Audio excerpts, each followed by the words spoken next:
Yo, what's going on, guys? It's VulQn here. Welcome back to another video. Today I am bringing you guys my finally finished fire PvP gear and deck setup.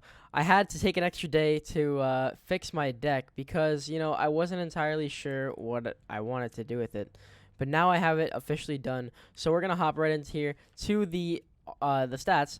We have 9.1k health, which is absolutely insane for fire. That's just insane. And what really gets me there is like the Dragoon and the Uber gear, to be honest. And then I have 149 damage, which is really good damage. This is more of an offensive setup. It's not really defensive. And then we have 43 resist and then 104 flat, 30 accuracy, so I can't base fizz anything, and then 425 crit.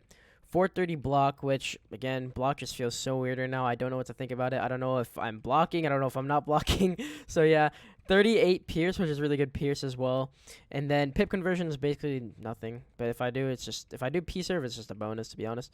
99 pips, not perfect, but I barely fail pips, so that's chilling. And then 131 shad. So I basically pretty much outshad a lot of my opponents unless the game is just, being dumb. Alright, guys, now we're going to hop right into the gear. We have the Dragoon's hat, the Dragoon's robe, and the Dragoon's boots, which give me the 3-piece set bonus, which is just a necessity in PvP. You need these stats. If you do not have these stats, you are just behind. I have the Fire Executive Wand, the Uber theme, and the Uber Amulet. Two valuable pieces as well. They just give a lot of health, and it's honestly upgrades from the Dragoon. That's why I use that. So, yeah, and then I have the Duelist Ring, and then I have my pet Lucky, which is a triple-double infal. Yeah, pretty good pet. Honestly, Furnace and Infal, I don't know the debate, to be honest. I just feel that Infal is like a little weaker than the auras, but it's what it got, so I'm just rolling with it pretty much. And then I have the Rock Mount for the 3% pips, which gives me 99. If I didn't have this, I'd be 96, so like it would be a lot worse. And then I have the Duelist deck, and that's pretty much it. Alright, guys, so now we're going to go over the deck.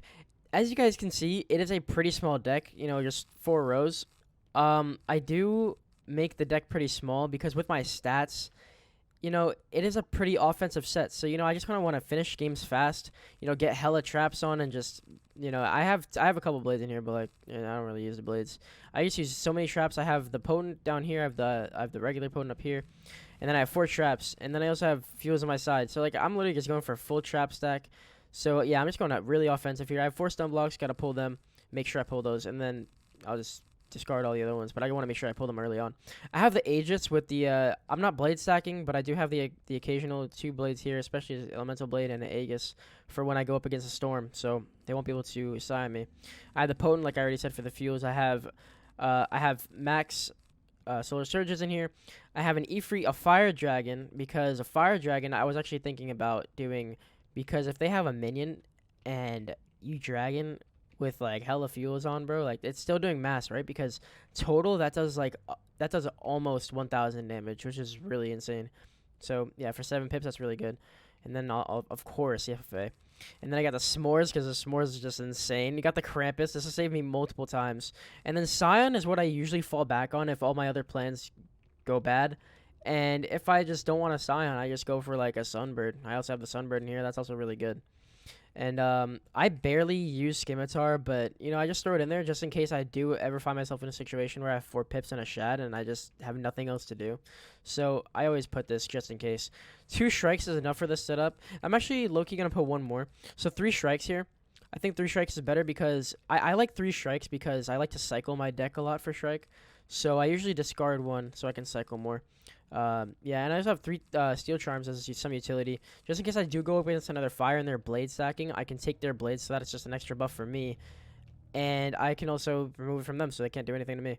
So, also down here, I have the item card Potent, like I said before. The 2 1 hits as minion killers, shield, set shield take, just to take it off, whatever it is. Fire Beetle. This is like the recipe to destruction. I place, oh, I did not mean to do that. I place, let's say, these down, and then they put a set shield. I Fire Beetle right through it, and then I just hit next round. I can literally Shrike, Fire Beetle, and then like Scion, and that's doing insane amount of damage. And then of course, like all my characters that I'll probably have, I'm probably gonna put the 1 occasional reshuffle in all of their decks, just because you never know when you could be going against a Jade Dryad spammer, like I did in the myth video. Anyways, we have for the side deck now. So starting off with defenses, I have the 5 tower shields with the 3 weaknesses. As I explained in the myth setup video, I have the weaknesses here as well as the tower shields only because tower shields can be pierced way beyond way beyond a minus 30%. You know, people can bring this all the way down to like a minus 20, okay, with their stats. And a minus 30 is just better than that. So that is why I have weaknesses here. I'm actually going to take one of the tower shields out here. So I'm going to have 4 tower shields and I'm going to have 4 weaknesses. So yeah, that would make this whole top row over here defensive. Like this would all be tower shields if it was just tower shields. But I do have the 4 weaknesses. So yeah, and then I have the Pierce enchant just in case I need that. I have the occasional triage, never know. Probably going to use that a lot, not going to lie. I have the fire giant just in case I do go against the fire. And I go into strike and then I fire giant into like, I don't know, like a s'mores. Like they really can't do anything. Or like, honestly, I could probably do it into scorching scimitar. So I'll maybe have a use for that now. Or a dragon. It's just situational for fire, of course, because it gives a fire dispel. I have the 3 elves. I wasn't using elves before, but I think it's going to be a lot beneficial for me now.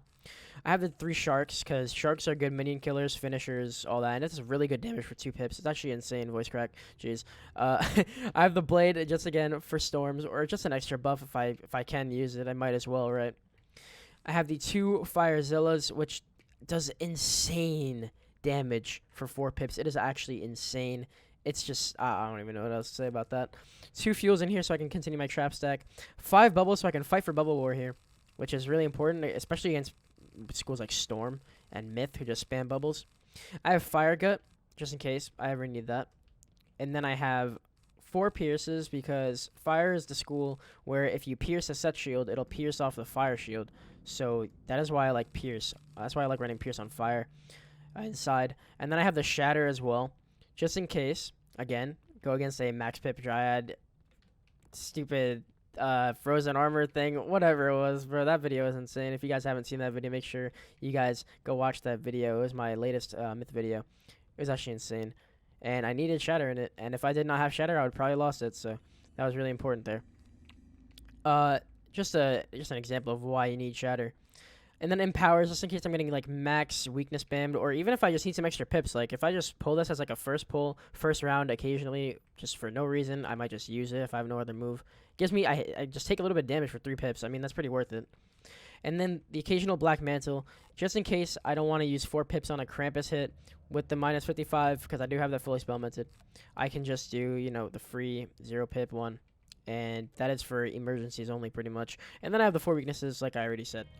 Alright guys, so that is going to conclude my Fire Cosmic PvP gear and deck setup video. I hope you guys enjoyed. I hope it helped you guys out.